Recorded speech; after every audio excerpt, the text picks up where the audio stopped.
Kita sudah punya rencana kehidupan belum? Poin 1. Kalau perlu yang sepertiga ini, kata Allah, hey, dunia itu kan bukan cuma Anda tinggal menapak di sini, ada di atas yang kelihatan langit. Ada di perairan, lautan, bahkan samudra. Ada yang Anda injak daratan. Maka bikin visi yang panjang. Anda cita-cita aktivitasnya mau di mana? Apakah fokus daratan? Fokus perairan? Fokus di udara, langitan? Jadi apapun silahkan. Karena itulah disusulkan. Perhatikan kalimatnya. Perhatikan kalimatnya. Alladzina yadhkuruna Allaha qiyaman wa qu'udan wa 'ala wa yatafakkaruna fi khalqis samawati wal ard. Ada tafakkur, ada tadzakkur, ada tadabbur. Itu beda. Tafakkur itu mengkonstruksikan ide-ide pikiran kita untuk kita eksekusi ke depan. Kalau tadabbur belajar dari kejadian sesuatu, apa dampaknya bagi kehidupan kita. Informasi diolah jadi knowledge, dari situ kita bikin peta sampai ke depan. Apa yang mau kita kerjakan, itu tafakkur namanya. Sejak bangun tidur Allah sudah tanya, kamu itu passionnya apa yang mau dikeluarkan, rencana ke depannya apa. Kamu pengen jadi astronom, siapkan. Makanya masuk fakultasnya, jangan fakultas hukum, gak akan nyambung. Oh pengen jadi apa? Ahli sains, saintis? Silahkan, apa yang mau kamu riset? Sampai risetnya ditanya, apakah langit? Bidangnya apakah gemintang? Bidangnya apakah matahari, sang surya? Bidangnya apakah rembulan? Sampai detilnya silahkan kau petakan. Nanti ayat-ayat lain mendetilkan. Keluar semua turunan di situ. Engkau riset di daratan, apa yang mau diriset? Mau jadi ahli pertambangan? Mineral? Ahli tumbuhan? Pepohonan? Perkebunan? Peternakan? Nanti ada ayat lain yang meriset lagi. Anda mau riset di peternakan saja, turun contohnya. Coba lihat unta, jangan sekedar dilihat. Afala yanzuruna ilal ibili kai? Sampai diriset ke intinya. Ini contohnya kata Allah, unta. Jangan-jangan kamu cuma lihat tapi nggak tahu esensi unta. Ulul albab sampai diriset ke bagian-bagian anatominya. Ini contoh nih ya. Unta kakinya berapa? Tuh, itu belum ulul albab. Dari mana taunya 4? Dari mana Anda tahu kaki unta 4? Kalau Anda baru lihat langsung simpulkan 4, berarti Anda baru batok kelapa. Unta itu kakinya 2, tangannya 2. Jangan ketawa, gak usah didebat. Saya di Tripoli ngajar tafsir. Saya bawa mahasiswa, praktek semua hewan-hewan yang disebutkan di Quran. Ke kebun binatang kami. Boleh ditiru satu-satu Ustaz nanti. Ya. Kami bawa mahasiswa ke kebun binatang, dibikin kelompok-kelompok. Kelompok unta, kelompok kera, kelompok gajah, kelompok ular, macam-macam. Ada semua. Panggil nanti, unta datang, paling gak enak monyet tuh. Ya. Tapi kera ini penting karena gini, saya tanya nih, misal Al-Baqarah ayat 65, kan di situ disebutkan ada sebagian Yahudi dikutuk menjadi kera kan? Kenapa kera bukan tikus? Itu ada rahasianya. Kalau Anda nggak pernah riset, Anda tidak akan pernah merasakan pengetahuan mendalam di ayat itu. Kalau lutut Anda bermasalah, silahkan dahulukan telapak tangannya. Kalau Anda merasa kuat, nyaman, gak ada masalah, silahkan dahulukan lututnya. Tapi kesimpulan hadisnya, kata Kiai Fathur Rahman, rumusnya al-jam'u wa taufik, gabungkan, jangan lihat tua dan mudanya. Jangan Anda simpulkan anak muda turun pakai telapak tangan begini, tua. Maksudnya apa? Maksudnya fleksibel aja. Kadang-kadang kan anak muda main bola cedera kan? Lutut gak bisa pakai telapak tangannya. Jadi ini bukan masalah telapak tangan atau lutut. Masalahnya adalah apa yang nyaman bagi Anda cuma 2 itu yang bisa digunakan. Dari i'tidal ke sujud kalau nggak pakai telapak tangan dulu pasti lutut. Yang salah pakai kepala duluan. Itu. Ngajinya begitu.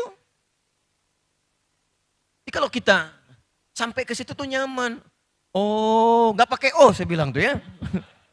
Hanya pulang ketawa-ketawa aja tuh berdua tuh. Itu yang membahagiakan tuh. Datang orang sedih, pulang-pulang senang. Itu mahal sekali itu. Itu mahal. Nah demikian teman-teman sekalian. Kalau kita itu baru sepertiga iman tuh begitu. Kaji. Nah teman-teman yang belajar ini hadisnya keluarkan. Nanti detailnya bagaimana. Itu kan baru dipetakan tuh. Oh saya lulus tahun sekian. Kalau perlu 3 tahun saya lulus dari UM-nya ini. Petakan. Saya itu mau datang ke Tripoli sebelum berangkat, itu saya sudah petakan. Sampai ke tempatnya. Saya bilang saya minta foto-fotonya. Di mana asramanya, di mana kelasnya, di mana perpustakaannya, di mana masjidnya. Berapa jarak asrama ke masjid. Jam berapa saya mesti masuk, jam berapa keluar, jam berapa istirahat makan. Itu saya petakan apa pelajaran di tahun pertama saya masuk. Saya minta ke teman-teman yang sudah ada di sana kirimkan bukunya supaya saya pelajari sebelum saya datang. Datang pertama ke sana, saya cek masjid. Saya ukur jaraknya. Saya masuk perpustakaan. Saya petakan semua ruangannya. Ini ada 4 ruangan. Kanan ini khusus untuk buku-buku A, B, C dan sebagainya. Kiri untuk ini, atas untuk karya ilmiah. Yang ketiganya, keempat untuk riset. Itu semua saya petakan. Nah, itu baru sepertiga. Detailnya bagaimana? Masuk kelas turun hadis. Hadis Muslim, nomor hadis yang ke-8. Ya. Kata Umar bin Khattab radhiyallahu ta'ala anhu, "Bainama nahnu julusun 'inda Rasulillah sallallahu alaihi wasallam, idh tala 'alaina rajulun shadidu bayadi thiyabi, shadidu sawadi sya'ri, la yura 'alaihi atharu safari, wa la ya'rifu minna ahadun, fajalasa ila an-nabi sallallahu alaihi wasallam, fa asnada rukbatayhi ila rukbatayhi, fa wada'a kaffayhi ala fakhidayhi, fa qala ya Muhammadun akhbirni 'anil Islam." Sampai akhir hadisnya. Ini menunjukkan tipikal cara penuntut ilmu yang hebat dan dahsyat. Jibril menyamar jadi penuntut ilmu datang. Untuk menunjukkan Anda yang pelajar, begini cara belajarnya. Datang dengan persiapan. Syadidu bayadis sa'ari. Ya, syadidu bayadis thawbi. Maaf, mengenakan pakaian rapi dan bersih. Mahasiswa mau ke kelas, mandi dulu yang rapi. Pakai pakaian yang bersih, yang nyaman. Ya, orang yang pintar itu, yang cerdas itu, yang sungguh-sungguh, kelihatan dari tampilannya juga sudah kelihatan. Datang baik-baik, bagus, supaya semangat belajarnya. Lalu yang hebatnya itu gini, wala yura 'alaihi atharus safari, enggak kelihatan bekas-bekas mampir. Kalau memang mau ke kampus, langsung tujuannya. Intinya apa? Supaya enggak terganggu pikirannya sebelum datang ke kampus. Ini mau ke kampus, mampir dulu makan mie.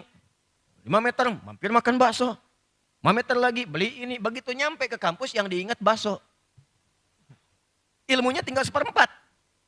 Dosen juga begitu. Jangan sampai masuk ke kelas membawa beban-beban selain beban untuk pengajaran. Masalah rumah selesai di pintu gerbang kampus, jangan dibawa ke kelas. Masalah dengan istri selesai, jangan sampai masuk ke kampus dapat objek nih. Marahnya ditumpahkan ke mahasiswa, nggak keluar ilmunya. Setelah itu apa? Duduk paling depan. Fajalasa ilan Nabi SAW. Orang beriman, mahasiswa hebat beriman duduk paling depan. Nanya. Ya Muhammadun akhbirni 'anil Islam. Nanya, nggak paham, tanya. Baca dulu persiapan, nggak paham, tanya. Tugas guru itu bukan menjelaskan, memahamkan Anda dari A sampai Z sampai detil. Bukan. Tugas guru adalah mendetilkan kebingungan Anda setelah Anda membaca apa yang tidak Anda ketahui. Pastikan nanya, setelah itu jangan keluar sebelum paham. Karena itu antara masuk dengan keluar beda. Masuk belum kenal, keluar kenal. Masuk belum paham, keluar sudah mengerti. Itulah beriman itu seperti itu. Jangan ada orang mahasiswa beriman duduk paling belakang. Gak pernah nanya, absen titip. Minggu tenang gak tenang. Mau belajar pinjam fotokopian teman. Itu belum beriman yang full. Jelas? Jelas? Nah, itu visi. Tinggal sekarang terapkan di bidangnya masing-masing. Maaf, masih ada waktu ini? Masih aja ya ini. Itu bagian pertama. Lalu adaptasi nih, adaptasi. Supaya Anda bisa turun tangan menjadi manusia global. Kita itu kan 3 sifatnya. Masih di dunia. 1 adalah warga dari daerah. 2 warga nasional. 3 warga global. Apa kontribusi Anda untuk beradaptasi di 3 bagian ini? Gagasannya apa? Idenya apa? Itu spirit Quran surah 9 di ayat 122. Jangan sampai Anda lulus dari kampus, Anda nggak ngerti, nggak punya gagasan, nggak punya ide. Punya ide nggak mau ngeksekusi. Tidak. Hanya mampu urun angan, tidak bisa turun tangan. Siapkan dari sekarang, punya ide, punya gagasan. Anda orang mana? Jogja. Jogjanya di mana? Di Bantul. Apa masalah Anda di Bantul? Mitigasikan. Kalau bisa sebelum masuk kampus, itu kata Quran itu waliyungdziru qaumahum idza raja'u ilaihim. Petakan daerah Anda butuh apa, sehingga pulang jadi solusi. Secara nasional, negara kita butuh apa nih? Indonesia. Apa yang kurang? Sumber daya alam banyak, mana yang belum dieksplorasi? Ahli di bidang apa yang dibutuhkan oleh bangsa ini? Setelah itu jadi warga negara global. Dunia butuh apa? Untuk skala Indonesia, oh saya akan berkarir nanti di Sumatera. Dari sejak sekarang pelajari bahasa Sumatera. Saya akan berkarir di Jawa. Jawanya di mana? Bagian barat di Sunda. Pelajari bahasa Sunda. Sehingga Anda sampai ke sana bisa beradaptasi. Saya teman-teman, saya tidak pernah berangkat ke satu negara. Kecuali saat pulang dari situ saya pelajari bahasanya. Untuk balik lagi saya bisa dengan bahasanya. Saya sampai sekarang belajar. Saya belajar bahasa Jepang. Watashi wa Indonesiano Adidas. Saya Adi dari Indonesia. Saya belajar bahasa Prancis. Comment ça va? Bonjour. Ça va bien? Apa kabarnya? Selamat pagi. Ya. Saya belajar bahasa Inggris. Yeah. How are you doing, guys? Good. I was in US and I went to Washington DC when I was in US in December. Ya. Bahasa Inggris pakai. Saya ke Belanda kemarin, saya pelajari bahasa Belanda. Ini pagi, good morning. Selamat pagi. Kita punya tetangga Filipina, saya pelajari bahasa Tagalog. Komastaka, mabuti. Ya. Jadi apa yang kita akan hadapi, tampilkan ke depan supaya nanti adaptasinya mudah. Nyampaikan gagasannya itu sampai. Itu visioner namanya. Dan itu baru sepertiga iman. Oke, sekarang ini ada Pak Rektor, Pak Gunawan. Rektor di dunia, begitu meninggalkan dunia, rektornya hilang. Gelar ini yang panjang ini nggak dipakai lagi, izin Prof, mohon maaf. Izin. Ini yang dokter, insinyur, kemudian MP, IPM, ASEAN Engineer, itu masuk alam kubur, tempat kedua waiting room. Ganti semua jadi almarhum. Ganti semua. Tahu artinya almarhum apa?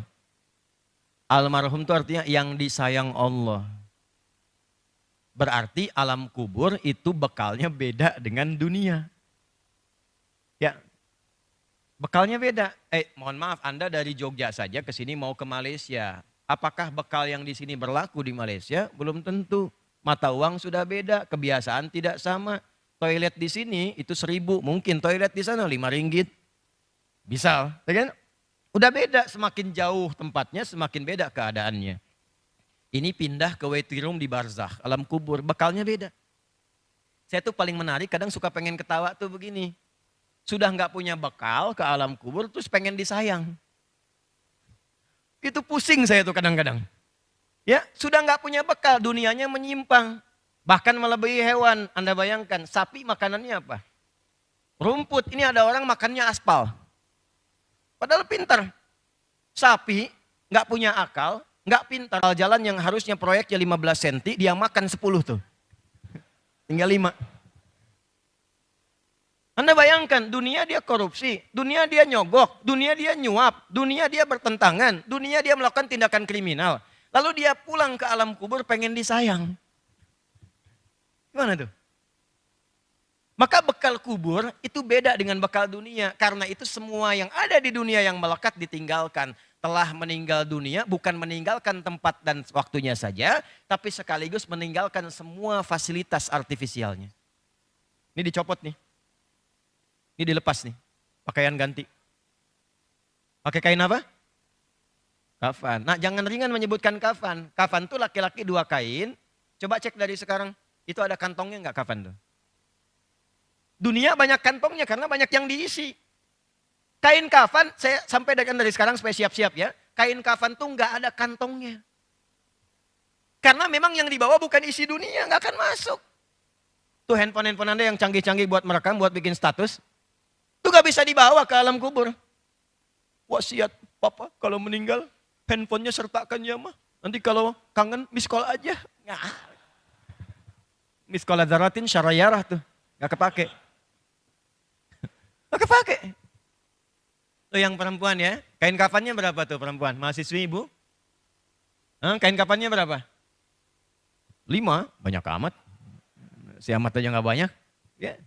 Tuh 2 plus 1 bagian kerudung. Jadi perempuan tuh di alam kuburnya kain kafannya pakai kerudung. Makanya disiapkan dari sekarang kerudungan. Supaya nanti saat masuk kubur malaikat gak bingung. Ini di dunia nggak pakai jilbab, nggak pakai kerudung, masuk kubur dikerudungin, malaikat bingung, cie katanya. Coba cek. Nah ini visi, kalau kita siapkan 2/3 tuh, kurikulumnya banyak di Quran. Al-Baqarah 153 sampai 154. Kenikmatannya Ali Imran 169 sampai 171. Makanya Quran itu bukan hanya kitab bacaan. Kalau cuma baca dapatnya pahala. Quran itu pedoman hidup. Kalau dipraktekkan dapat kesuksesan, kebahagiaan. Bonusnya pahala, realnya akhirat. Keluarkan kurikulum kematian. Ini bagus juga kalau dibuka fakultas kematian, Prof. Psikologi kematian kan sudah ada tuh ya. Udah ada Komarudin Hidayat kalau nggak salah tuh nulis buku itu, psikologi kematian. Bikin kurikulumnya. Ya, pakar kehidupan sudah banyak, pakar kematian kurang kita tuh. Ya, kan akan meninggal. Ya kan? Ini kan menariknya kampus itu kan laboratorium, ya kan? Ketika masuk mempelajari apa yang akan dikerjakan, keluar dari sini jadi pakar. Pakar bidang pertanian, pakar bidang arsitek, pakar bidang A, B, C dan sebagainya. Pakar kematian belum ada. Padahal semua orang pasti meninggal. Ya, saya sekarang ini yang berpikir begini, sahabat Nabi namanya Hudzaifah al-Yamani, Prof. Hudzaifah itu anti mainstream. Orang bahas surga, dia tanya neraka. Orang tanya nikmat kubur, dia tanya siksa kubur. Sahabat protes. Ente ini anti mainstream katanya. Ya, beda sendiri. Kenapa sih tanyanya begitu-begitu? Kata Hudzaifah itu begini, kalau Anda tanya surga itu wajar, semua pengen ke sana. Tapi kalau nggak tahu neraka kan gimana bisa menghindari sifatnya? Kalau Anda tanya nikmat kubur itu wajar, itu harapan. Tapi kalau nggak tahu penyebab tentang siksa kubur, bagaimana kita bisa menghindarinya? Saya sering melihat anak-anak dari kecil sampai dewasa sudah kenal malaikat, tahu namanya, tahu jumlahnya yang pokok. Tapi pada nggak kenal setan. Itu yang menyebabkan banyak terjebak di dalamnya karena nggak kenal setan. Satu waktu majelis tablik bikin kajian fikih setan. Supaya tahu. Malaikat 10, ya kan? Setan berapa? Yang pokoknya ada 9. Tapi 9 dengan 10 ini kinerjanya sama-sama. Satu provokator, yang kedua motivator. Betul disebutkannya sama, 88 kali. Malaikat 88, setan 88. Saat kita bangun, malaikat sudah sampaikan. Makanya saat Anda dengar azan, Allahu Akbar, cepat sudah azan. Pernah merasa begitu? Itu malaikat. Tapi ketika selesai azan, tenang baru azan, belum komat, baru azan. Ustaz aja belum nyampe, nah itu setan. Setan. Nah setan itu jenisnya bukan satu. Yang pokok 9. Ada setan godain orang sholat. Tahu namanya? Namanya khanzab. Nih. Kalau Anda belum takbir, ini fokus begini nih. Siap sholat. Tapi begitu takbir, kata Nabi di Abu Daud, perhatikan. Allahu Akbar fayaqulu syaitanu udhkur kadha. Maka setan mulai memprovokasi, mulai bertugas. Ingat ini ya, ingat itu ya. Hatta la yash'ural musalli kam raka'atan yusalli. Sampai ada orang sholat gak sadar berapa rakaat sedang menunaikan sholatnya. Anda kalau belum sholat fokus begini. Kalau sudah takbir semua yang tidak pengen diingat, ingat semua. Nggak percaya silahkan. Ntar zuhur nih ya, Anda sholat. Ini kata-kata saya cuma keblinger. Yang dahsyat apa? Kenapa yang digoda DKM? Kalau jamaah satu digoda, yang lain datang. Tapi kalau DKM digoda dan DKM-nya rusuh, jamaah males datang. DKM-nya begitu nggak mau ah. Setan rumah ada. Namanya Dasim. Perempuannya Dasimah. Muslim perempuannya. Soim perempuannya. Muslim perempuannya. Muslimah. Soim. Dasim. Pernah nggak satu kali Anda masuk rumah. Rumah yang siang-siang biasa. Semua ruangan Anda datangi, singgahi, tiduran, ke dapur biasa. Kok malam-malam tiba-tiba ke dapur jadi nggak nyaman. Kamar mandi siang biasa, malam-malam kok jadi aneh. Awas lo putih, rambutnya panjang, kan? Suaranya juga hati-hati. Pernah begitu? Nah itu setan, namanya Dasim. Kata Nabi kalau Anda masuk ruangan, termasuk ruang kelas tuh, hati-hati, ruang kampus. Enggak ada kampus-kampus yang, oh ini hati-hati nih di sini ada penampakan, enggak ada. Jin itu hanya menampakkan pada yang kerasukan jin. Ya, enggak ada. Jin itu disebut jin karena tersembunyi.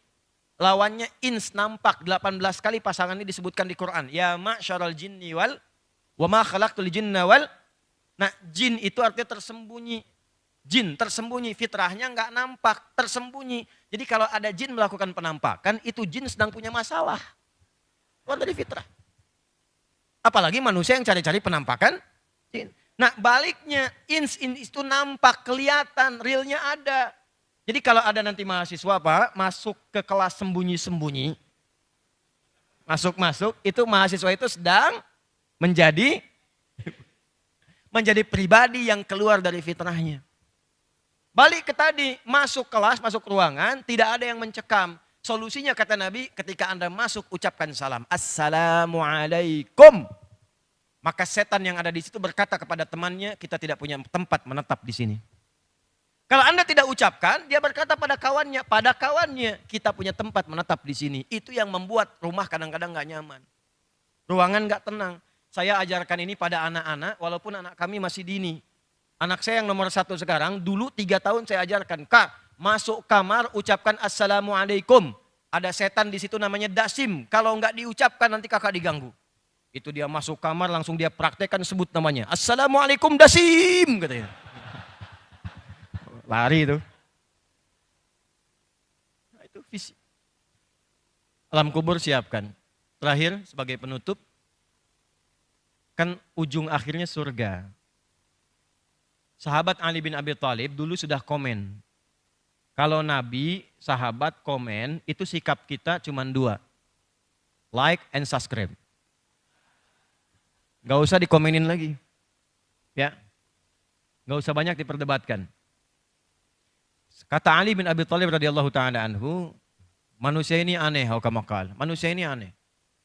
Pengen ke surga, tapi tidak menyiapkan bekal yang benar untuk memasukinya. Kadang ada yang menerjemahkan ekstrim.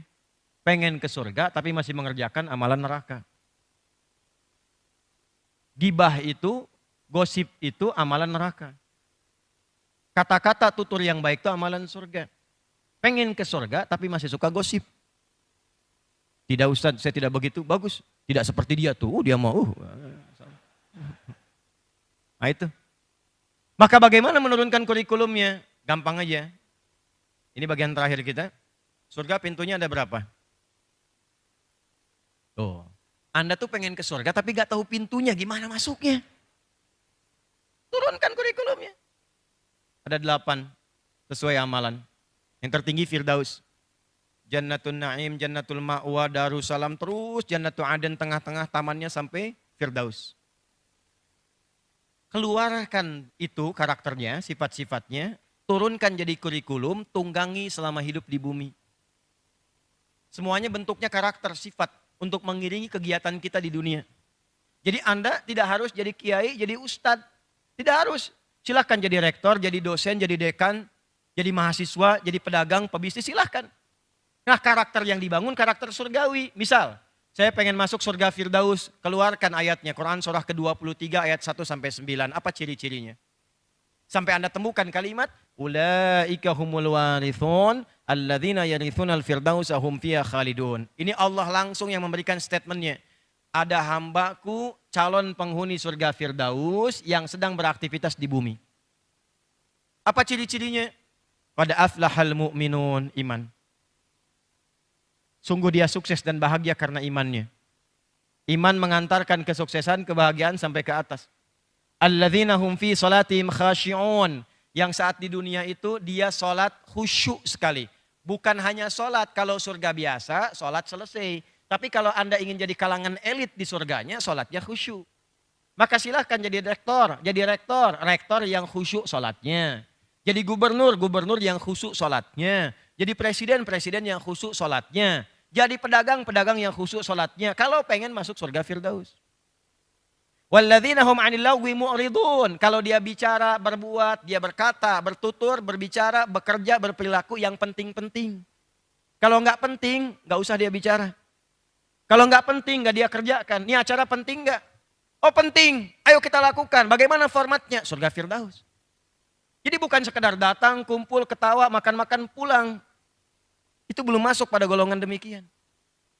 Semua yang dikerjakan, yang penting apa? Visinya apa? Bermanfaat enggak? Substansinya apa? Firdaus. Walladzina hum lizzakati fa'ilun. Dia kelola hartanya supaya Allah ridha. Jadi nyari kerja itu supaya dapat harta, supaya ibadah. Bukan cuma kaya. Kalau kaya dunia. Semua sahabat Nabi, termasuk yang pebisnis, itu nyari harta kayaknya itu supaya mendapatkan ridha Allah untuk surganya. Bukan status. Makanya kata Nabi, kalau umatku kaya itu biasa. Maaf ya, yang Islam ini, yang Muslim, kalau kaya, jangan sertakan kebanggaan. Karena Nabi pun menilainya biasa. Walaupun Anda misalnya crazy rich dan sebagainya, kata Nabi biasa. Yang Nabi khawatirkan yang tak mampu mengelola kekayaannya. Itu yang disebut orang-orang biasa. Mulung. Saya pernah dapat, Allahu Akbar. Di Jogja kejadiannya. Masa-masa Buya Syafi'i dulu. Ada 2 orang suami istri pemulung. Mulung. Dihitung itu sampai mendekat Idul Adha. Begitu terkumpul datang ke takmir masjid. Dikiranya ini mau mendaftarkan diri sebagai bagian dari penerima kurban. Karena tiap tahun itu bagiannya masuk di situ, datanya masuk. Begitu datang, oh namanya Bapak Ibu ya? Oh bukan Ustadz, kali ini kami pengen berkurban. Itu Masya Allah, disiapkan teman-teman sekalian. Ini sebelum mendekati Idul Adha, disiapkan uang nabung dari mulung itu untuk kurban. Kami tahun ini pengen berkurban, bukan ingin mendapatkan bagian dari kurban. Bayang nggak? Jadi dia mencari dengan memulung dengan keringatnya itu untuk sekedar memenuhi cintanya kepada Allah. Apa hadiah yang Allah berikan? Bukan sekedar diterima kurbannya, tapi diberikan hadiah haji dengan OYH Plus. Tuh. Orang yang dengan tenaganya dia ingin mendapatkan cinta Allah, Allah undang datang. Ada orang yang kayanya luar biasa, statusnya tinggi, kehormatan dengan hartanya luar biasa, hartanya begitu melimpah, hanya untuk haji pun belum masih memiliki kemampuan untuk datang. Bayangkan, itu yang Nabi khawatirkan. Kaya tak mampu mengelola kekayaannya. Nah, itu sama, punya suara tak mampu mengelola suaranya. Begitu ada yang ceramah, ikut ceramah. Begitu tausiah, ikut tausiah. Laki-laki juga sama, begitu khutbah Jumat, bikin khutbah yang baru. Ya, kumpulkan terakhir, itu yang kita turunkan. Karena itu bikin visi panjang, dan saya tutup, itulah sebabnya kenapa sholat pertama disebut dengan subuh. Jadi panjang-panjang saya terangkan tadi dari mulai jam 4 sampai sekarang, itu pengantar sebetulnya. Intinya ini, intinya. Jadi maksud saya gini, kita tuh ngerti kenapa kita dipanggil sholat namanya itu. Itulah sebabnya kenapa subuh. Subuh itu dari kata asbah. Apa artinya asbah? Artinya adalah sesuatu yang sudah disiapkan dengan rencana yang matang. Jadi kalau ada orang Arab tanya, kaifa asbahta? Bagaimana kabarmu pagi ini? Maksudnya Anda punya rencana apa yang akan dieksekusi? Visi Anda apa? Sifatnya disebut dengan subuh. Was-subhi idza tanaffas, Quran surah 81 ayat 18. Aku bersumpah demi waktu subuh, kalau subuh sudah tiba, bersamaan dengan nafas yang Allah berikan kepada Anda untuk mengawali hidup, bersama itulah Anda sudah punya visi jangka panjang yang sudah Anda siapkan. Karena matahari pun sudah membelah kegelapan malam, sudah ada manfaat. Tanaman-tanaman pepohonan sudah mengeluarkan oksigen, ada manfaat.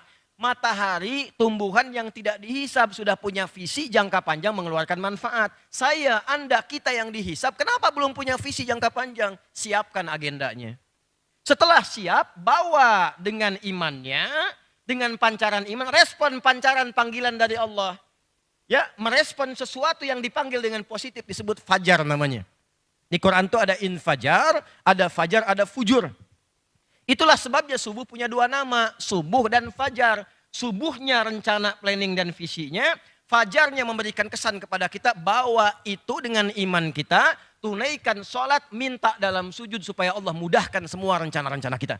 Itulah sebabnya saat datang fajar, disandingkan di Quran kalimat fajar dengan semua agenda kita yang disebut dengan Quran. Ada Al-Quran, ada Quran, beda. Al-Quran dari Al-Fatihah sampai An-Nas. Quran semua bacaan dan agenda yang telah kita siapkan. Saya tutup Quran surah kedua Al-Baqarah di ayat ke-78. Aqimis salata liduluki syamsi ila ghasaqil laili wa qur'anal fajri. Inna qur'anal fajri kana masyhuda. Hei, khusus salat subuh kata Allah bawa agendamu. Bawa visimu. Minta sama Allah supaya dimudahkan. Ya Allah, saya akan ujian hari ini, mudahkan saya. Saya ke depan pengen jadi ini, lancarkan saya. Lindungi saya, jauhkan dari mara bahaya, jauhkan dari orang-orang yang jahil. Minta sama Allah. Kata Allah, inna Qur'an al-fajri kana masyhuda. Aku saksikan langsung semua permintaan-permintaan dari agenda itu. Malaikat saksikan langsung, malaikat aminkan. Dan aminnya malaikat tidak politis. Amin betul-betul supaya dikabulkan. Jelas? Nah, jadi kalau sudah dipanggil, Allahu Akbar, subuh nih. Apa agendanya? Siapkan. Jelas?